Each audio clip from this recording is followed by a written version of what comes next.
Vermont high school girls basketball team found ineligible to play future games after refusing to play against a team with a transgender player.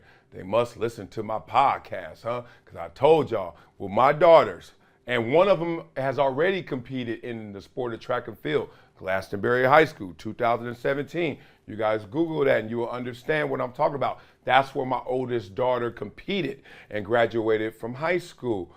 They must have listened to my podcast. This is not demonizing anyone. I am not dehumanizing anyone. But we need to create another category. We need to create, obviously, a transgender category. That's my belief, and that's going to be my position. Sounds like it's the position of this high school as well. A Vermont high school girls basketball team will no longer be able to participate in future Vermont Principals Association activities and tournaments after they refuse to play against a transgender player. VPA, that's what they call it, wrote to the school on Monday after the Mid-Vermont Christian School. I'm reading all of this because it's a sensitive topic, and I know people sometimes can't see through their emotional clouds, so I don't want to be someone who doesn't give them their respect. Forfeited the game on February 21st, stating that the school's forfeiture and stated justification did not meet the expectations of the organization's policies. Mid-Vermont Christian School is ineligible to participate in VPA activities going forward, the letter said. According to CNN, they plan to appeal the decision. Here's a quote: Mid-Vermont Christian School is disappointed with the decision of the VPA Executive Council to ban us from participation in all VPA activities. We intend to appeal the decision, the head of school at MVCS said in the email. You're damn right, appeal it. Canceling our membership is not a solution and does nothing to deal with the very real issue of safety and fairness facing women's sports in our beloved state. We urge the VPA to reconsider its policies and balance the rights of every athlete in the state.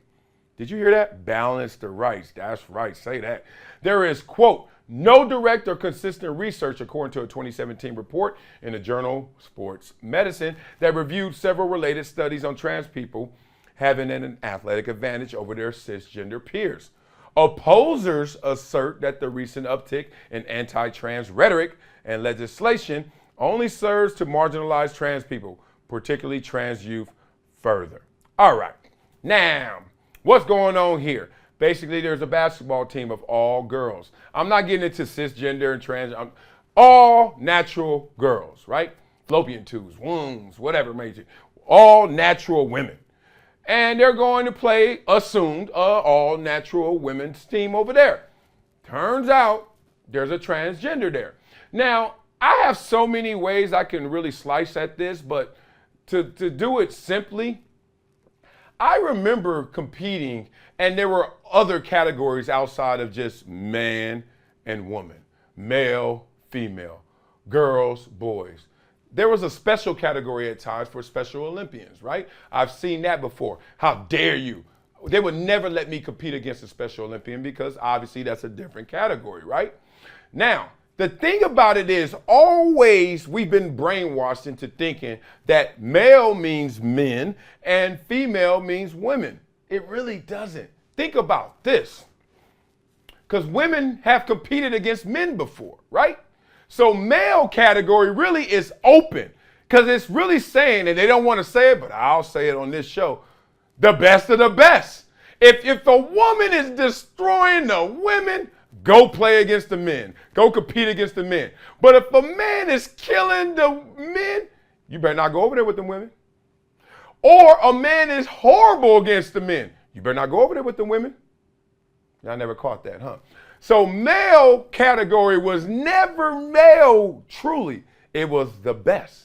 Then they said, let's protect women by making it only women, no matter how sorry the man is and obviously how great he is. But if he's sorry, nope, you ain't hopping over here, right? No man is competing in the LPGA. You're not running against all the women track people because you can't beat the men. Or if you do beat the men, stay over there. Y'all catching all this? So we have already, behind the veil, really gave the proper description to male and female. The best and women. So now, if we have two categories, what's the issue with the third? transgender, because transgender, no matter how much you transition, you don't fully, I mean head to toe, inside, outside body composition transition. It's not that hard, y'all. We're making this an issue. We're really starting to cause a problem where it's unnecessary. And if I were a transgender, I would say, okay, yes, because this is not a social conversation. Socially, you can obviously be treated equally to a man and a woman. Just like in sports, they're different, but in social circumstances, we are equal. But in sports, we make the designation for obvious reasons. So now let's make another designation. This is not a social conversation. This is a body composition conversation. This is a biological conversation.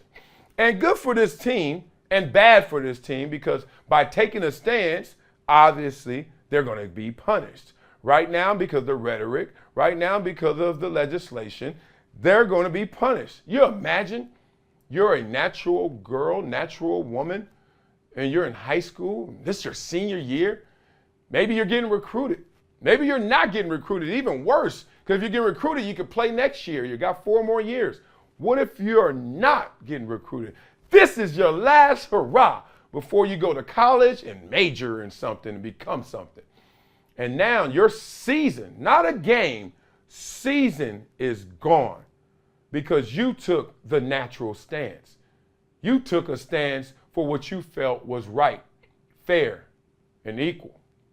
It's crazy because I don't know why we stopped short of continuing to make the designations male, best, female, protect the women, Special Olympians, protect the Special Olympians who have challenges, transgender, simple, right?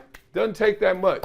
We gotta talk about this one openly. Stop being scared, people, to have this conversation, because people are going to suffer from this because of your silence. So never shut up on this conversation. Discuss it. Do it respectfully, even in disagreement, to make sure we make this a level playing field.